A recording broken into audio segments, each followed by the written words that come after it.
Buenos días. Un placer estar con ustedes una vez más. Tantas veces, esta debe ser, ya perdí la cuenta, creo que sexta, séptima visita a Quito. Siempre me gusta, siempre lo disfruto y muchísimo, aunque el primer día me resulta difícil. Esa cosa que aparece en la cabeza. Pero el Señor ha sido fiel y gracias a Dios hasta ahora me he podido recuperar. Pero es un verdadero privilegio estar con ustedes una vez más. Gracias por la invitación, pastor e iglesia. Y les voy a pedir que me acompañen en oración para que sea el Espíritu Santo el que nos hable en esta mañana. Oremos. Señor y Padre, bendecimos tu nombre, te damos gracias por tu presencia, gracias por tu amor y gracias por saber que tu Espíritu Santo nos va a estar guiando en todo esto que hacemos. Por eso nos ponemos en tus manos para que sea tu palabra la que llegue a nuestros corazones. Estamos en tus manos, Señor. En el nombre de Jesús te pedimos esto. Amén. Cuando uno ha pasado varias Pascuas en una iglesia, y sobre todo cuando han transitado varios domingos de Ramos, uno dice, ¿qué de nuevo se puede decir? ¿Cómo se puede plantear de nuevo algo que hemos escuchado un montón de veces?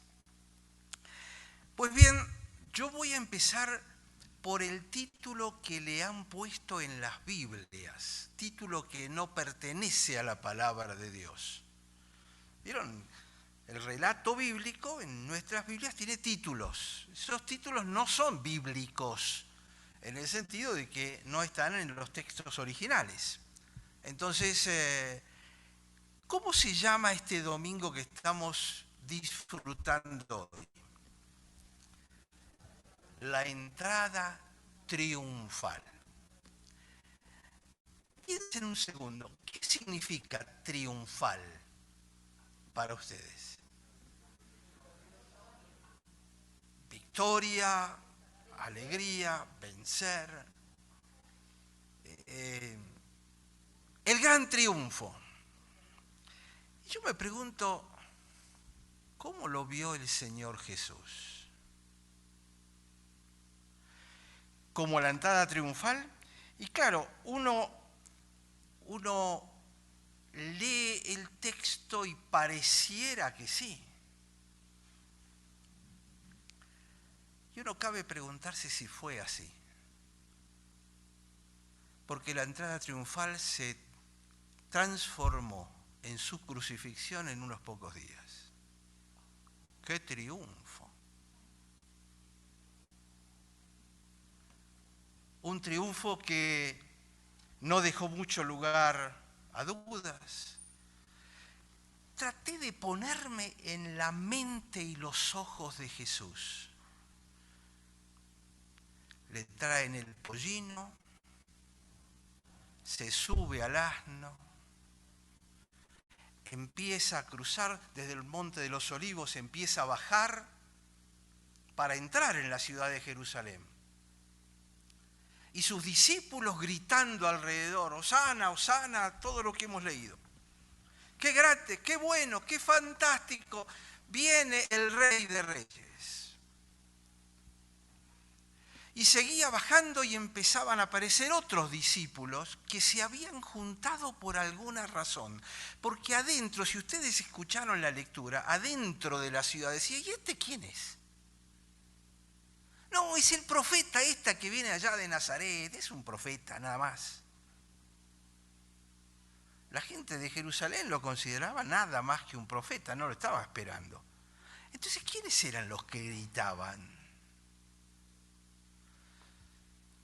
Lo gritaban algunos de los discípulos que lo rodeaban y que lo seguían siempre, pero la cosa estaba toda preparada de antemano. Si ustedes leyeron el texto, van a ver que él dice, vayan, en Jerusalén hay un pollino que me está esperando, al dueño díganle que yo lo necesito, y me lo traen. Es decir, que Jesús había dejado preparada esta entrada, probablemente desde la Pascua anterior.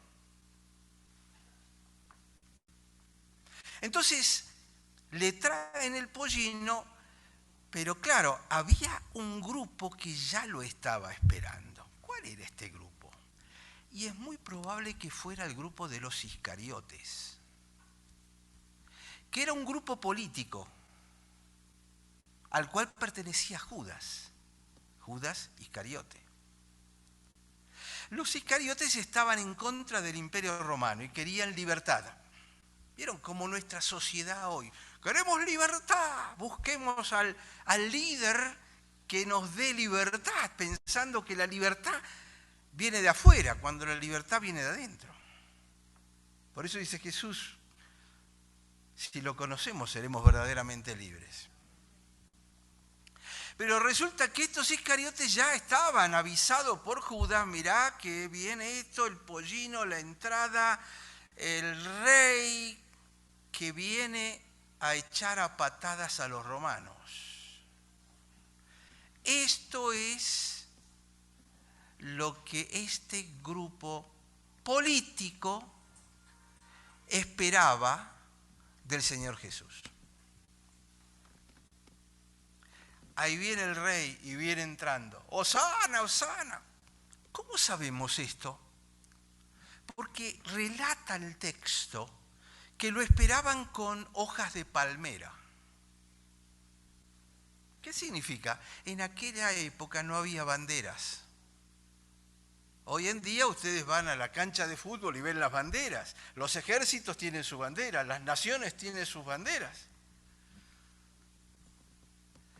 La hoja de palmera era la bandera de los iscariotes.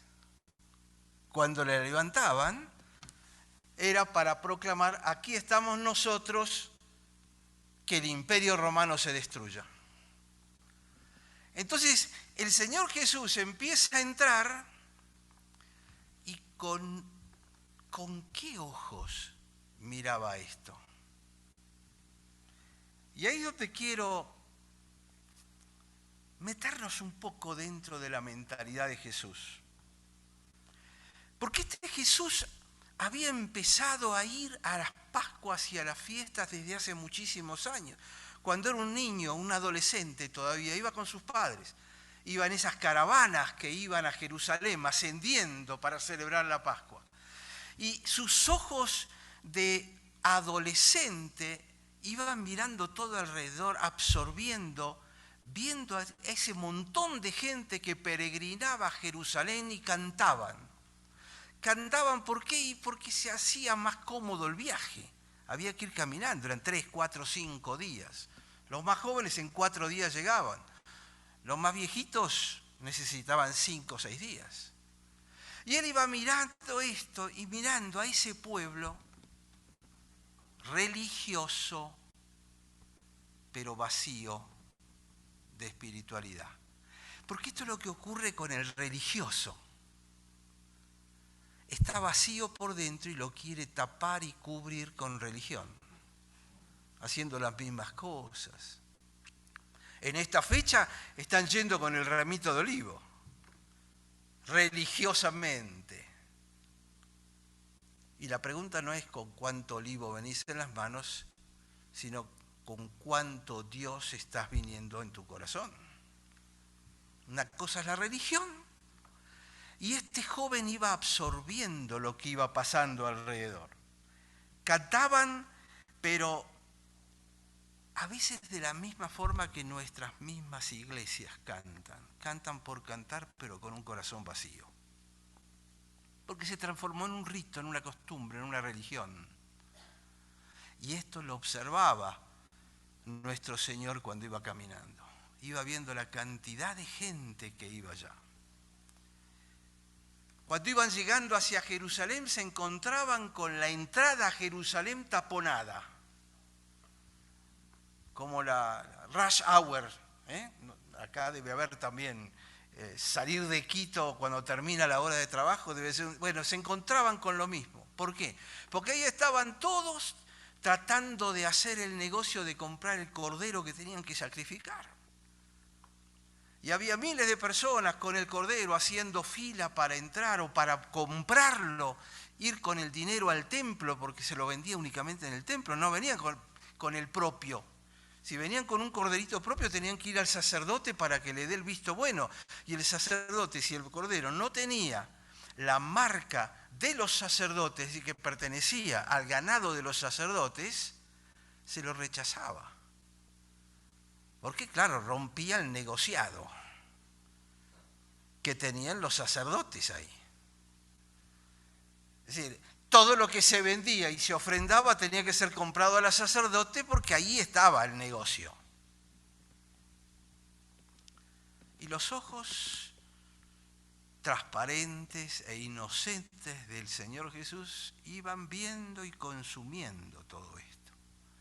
Un Señor Jesús que había sido formado desde pequeño por su madre, que le había enseñado las Escrituras. Cosa increíble, porque la mujer no sabía leer y no se le permitía leer. Entonces María tuvo que haber tenido una madre y un padre que le permitieron aprender a leer y que le enseñaron las Escrituras. Y cuando ella queda embarazada, canta el gran Magnificat, que ustedes lo pueden encontrar en Lucas, que son todos versículos bíblicos. ¿De dónde los sacó? Porque lo sabía, porque estaba un corazón preparado para recibir al Hijo de Dios. Y se lo enseñó y este chico fue creciendo.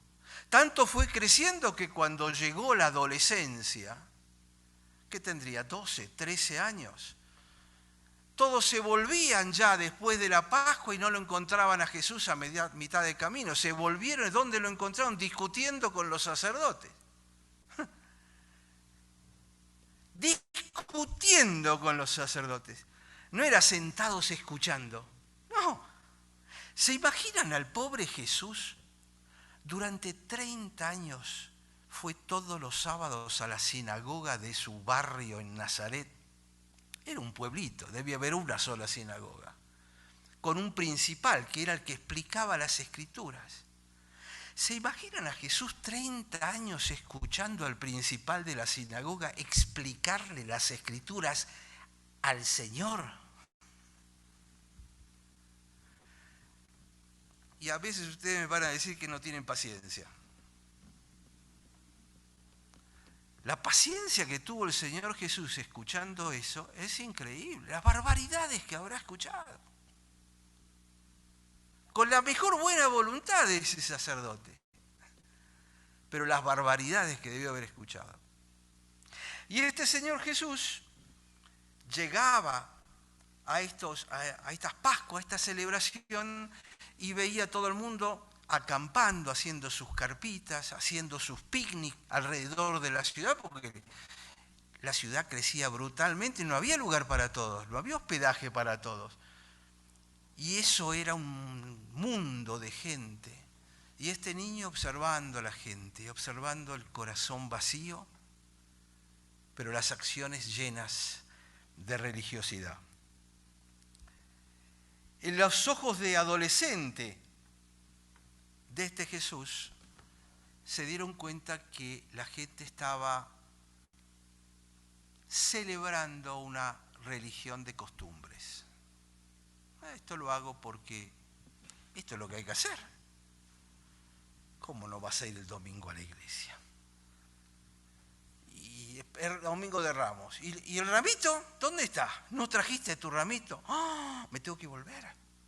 Y ahí viene el negocio donde te venden el ramito para que no tengas que volver o buscar una planta de olivo.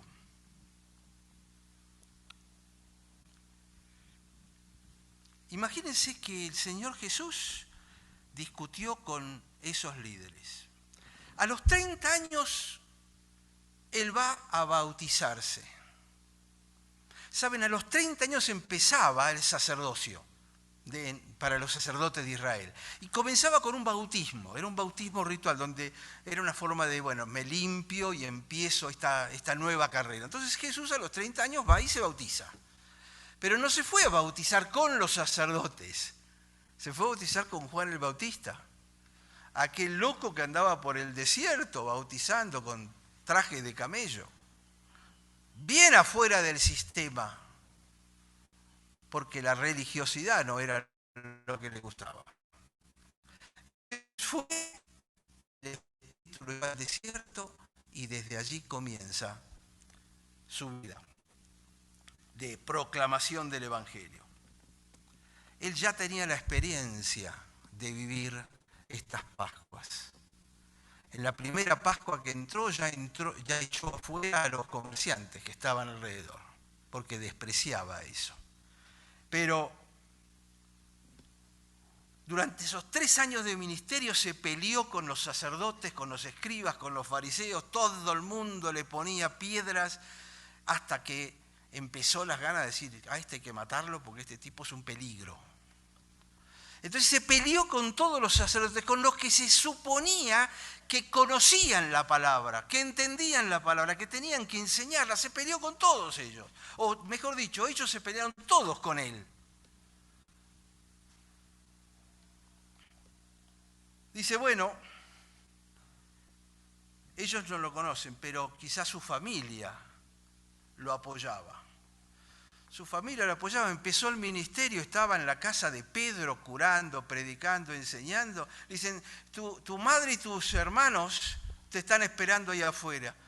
Él dice, ¿quiénes son? Mi madre y mis hermanos son los que creen en mí, esto y lo otro. La madre y los hermanos de Jesús, María y los hermanos de Jesús, venían a agarrarlo y llevárselo para Nazaret porque creían que estaba loco. Literalmente esto es lo que dice la Biblia, no lo estoy inventando.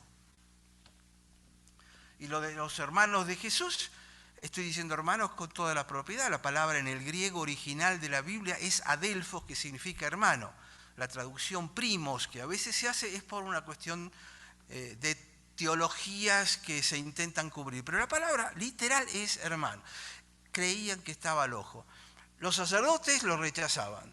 Su familia pensaba que estaba loco. Bueno, claro, por lo menos tenía sus discípulos, ¿no? Los discípulos una vez le predica a ellos y dicen, palabra dura es esta. ¿Quién la puede escuchar? Se da vuelta a Jesús y dice, ¿ustedes también quieren irse? Váyanse, no hay problema, yo no lo necesito si no creen en esto. No, Señor, ¿a quién vamos a ir? ¿Quién tiene palabra como vos? Ah, bueno. Pero ni los discípulos lo apoyaban. Ni los discípulos lo apoyaron cuando él muere. Pedro lo niega, Juan lo sigue de lejos, Judas lo traiciona y los demás 10 salieron corriendo cuando lo agarraron preso. Así que tampoco tenía el apoyo de los discípulos. No tenía los sacerdotes, no tenía la familia, no tenía ni siquiera sus discípulos. Y el Señor Jesús siguió adelante a pesar de todo, porque Él tenía una meta. Y esa meta tiene tu nombre. Hola. La meta esa tiene tu nombre. Yo hubiese renunciado hace rato. No sé tú. Pero con lo que vengo diciendo, díganme quién hubiese seguido adelante. A veces pienso que el Señor Jesús era vasco. ¿Vieron que dicen que los vascos son cabeza dura? Pero Él dijo, sigo adelante, a pesar de todo. 3 años vino a las Pascuas y estaba llegando a esto. Llegaba a esta donde Él sabía que iba a ser la última. Por eso es que prepara el pollino y prepara todo, porque sabía que iba a ser la última, sabía que iba a morir. Sabía eso desde el principio, pero sobre todo después de que resucita Lázaro, porque lo vieron un montón de gente en Jerusalén, y ahí fue donde los sacerdotes dijeron, a este hay que matarlo. La única solución que tenemos de curar este mal es matarlo. Él sabía que lo iban a matar. Entonces se sube a ese pollino, empieza a caminar, los discípulos gritaban, los políticos se lo rodearon enseguida tratando de absorberlo, le ponían las palmas en el camino para que, Hosana, Hosana, y Jesús entró con ojos húmedos y llorando. Jesús lloró en esta última Pascua. Lloraba porque se daba cuenta de lo que le iba a pasar y se daba cuenta el corazón vacío de la gente y se daba cuenta de la religiosidad vacía de la gente, de ese intento de conectarse con Dios a través de la religión, dándose cuenta que no sirve para nada y estaba triste. Por eso necesitó rodearse de sus discípulos. Ten misericordia de nosotros. Y si tuvo misericordia, que entró igual. Y entró y llegó hasta el templo y de nuevo volvió a sacar a todos los que hacían negocio. ¿Por qué? Porque estaba cansado de verlos haciendo negocio con la religión. Porque lo único que le interesaba realmente era entregar para salvación de aquel que en él cree. Por eso cuando sale de Jerusalén, es que maldice la higuera. Porque la higuera era una representación del pueblo de Israel. Hice todo. Les prediqué, les enseñé, vine, entré como rey, entré como dice Zacarías. Ustedes lo sabían desde hace 500 años. Zacarías se los dijo, el rey va a entrar montado en un pollino. Y entró montado en un pollino. Y a los pocos días, toda esa multitud que estaba aparentemente, ¡ah, qué bueno! Llega el rey. A los 3 días, 4 días, ¡crucifíquenlo, crucifíquenlo, mátenlo! Sí. No es el líder que esperábamos. Porque no era el líder político que estaban buscando. Esta es la realidad de la entrada de hoy en Jerusalén. Entrada triunfal. ¿De dónde sacaron que es entrada triunfal? La única entrada triunfal que ha habido en la Biblia es cuando Jesús entra allá arriba, resucitado, el domingo que viene. Esa es la única entrada triunfal. Porque el triunfo no se consigue sobre la tierra, el triunfo se consigue cuando uno entra en la dimensión de Dios. Este es el Señor Jesús, del cual la Biblia dice, este es un pueblo que te honra de labios, pero no en el corazón. Entonces viene la pregunta, ¿cómo lo honras al Señor, si es que lo honras? ¿De labios o de corazón? Jesús lloró cuando vio a Jerusalén. Creo que ahora deben entender por qué lloró. Pero lloró por cada uno de nosotros también si no hacemos las decisiones correctas, si no tomamos la posición correcta.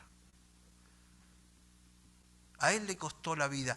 Y en esta semana voy a tratar de compartir con ustedes esta visión desde el punto de vista de Jesús. ¿Cómo lo vivió él toda esta semana? ¿Qué pensó? ¿Qué le pasó? ¿Qué pasó alrededor? ¿Quiénes fueron los que lo contactaron? Para tratar de meternos en lo que él tuvo que sufrir para poder darnos esta salvación que es tan cara, que se pagó con su sangre. Así que ojalá puedan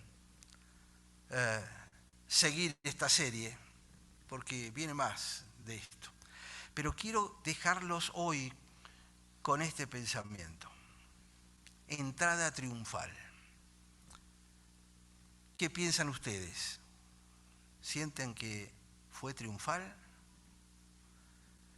Si uno piensa en el final de la historia, es probable que uno diga, bueno, fue una entrada triunfal. Yo creo que fueron estos triunfos humanos, donde tu equipo favorito ganó el partido, uno está contento y al día siguiente uno ya no se acuerda de lo que pasó. Ese tipo de triunfo. Porque esos son los triunfos terrenales. Esos son los triunfos de la carne.